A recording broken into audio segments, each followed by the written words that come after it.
各位修女、老師、同學早晨，我係4A 班嘅陳以望，我係1A 班嘅蔡卓如，歡迎大家收睇校園電視台。請同學起立，而家我哋一齊祈禱。耶穌復活後，仍陪伴門徒生活40天，教導他們天國的道理，堅固他們的信心，賜他們力量面對生活的各樣挑戰。讓我們祈求復活的耶穌時常幫助我們信賴依靠他。請同學打開祈禱手冊第17頁，復活其二。請同學讀誦嘅部分。因父及子及聖神之名，阿們。基督的復活給我們帶來新生命，我們一起祈求復活了的基督。主基督，你是這黑暗世界的光明。主，我們全心追隨你。當我們受誘惑時，你是我們唯一的力量。主，我們全心信賴你。當我們受苦遭遇到困難時，你是我們唯一的安慰。主，我們全心依靠你。當我們感到失望時，你是我們唯一的希望。主，我們全心仰望你。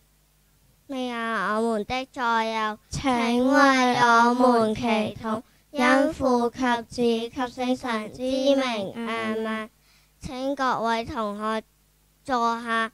今日有2段影片，請同學細心欣賞。大家好，我係6B 班嘅譚展琪。大家好，我係6B 班嘅冼心柔。心柔，你中唔中意藝術啊？當然中意啦。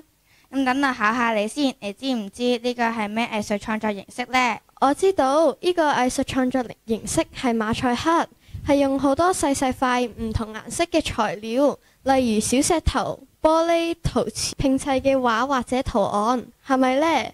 犀利喎，完全正確。馬賽克嘅歷史悠久，早喺古希臘同古羅馬時期已經出現。當時馬賽克主要用嚟裝飾地板、牆壁甚至屋頂添啊。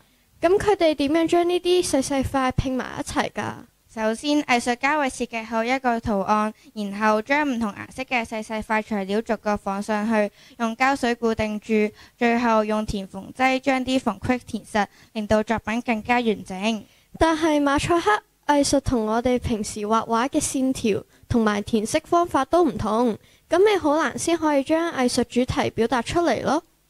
馬賽克可以表達好多唔同嘅主題，例如動物、植物、人物，甚至成為立體作品嘅其中一部分。有啲作品仲可以講故事，例如描繪神話或者歷史事件。就等我帶你去意大利嘅聖馬可大教堂睇下啦。教堂內部有超過8000平方米嘅馬賽克，描繪咗聖經故事、耶穌嘅生平同聖馬可嘅事蹟。呢啲馬賽克使用咗金色背景，令到畫面更加璀璨。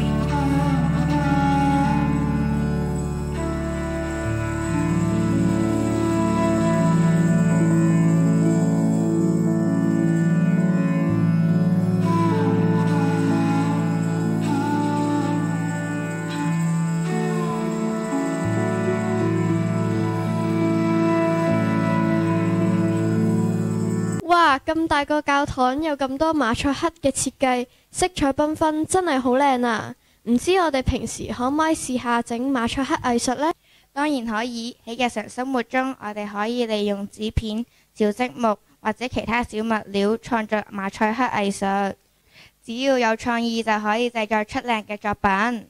我諗到啦，喺揀顏色嘅時候，可以考慮我哋想表達嘅情感或者主題，例如橙色同紅色呢啲暖色就可以令人感到熱情刺激，而藍色同綠色呢啲冷色就可以令人感到平靜平穩。我哋仲可以利用唔同嘅物料嚟增加作品嘅層次，例如用閃片可以令到作品閃靈靈。只要我哋善用呢啲物料，就可以製作出唔同嘅作品。今日嘅分享到此結束，多謝大家收睇，拜拜。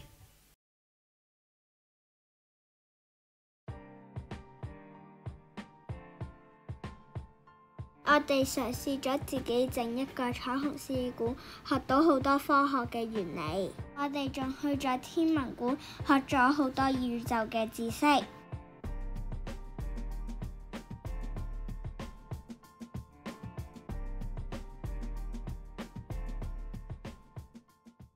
我哋仲去咗北投垃圾焚化廠，睇到啲垃圾係點樣運送去焚化嘅。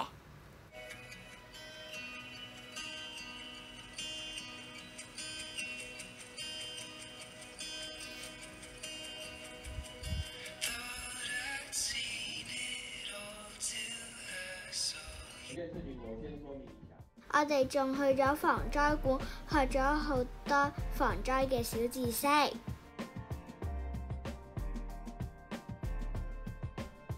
我哋仲自己學咗點樣整鳳梨酥添。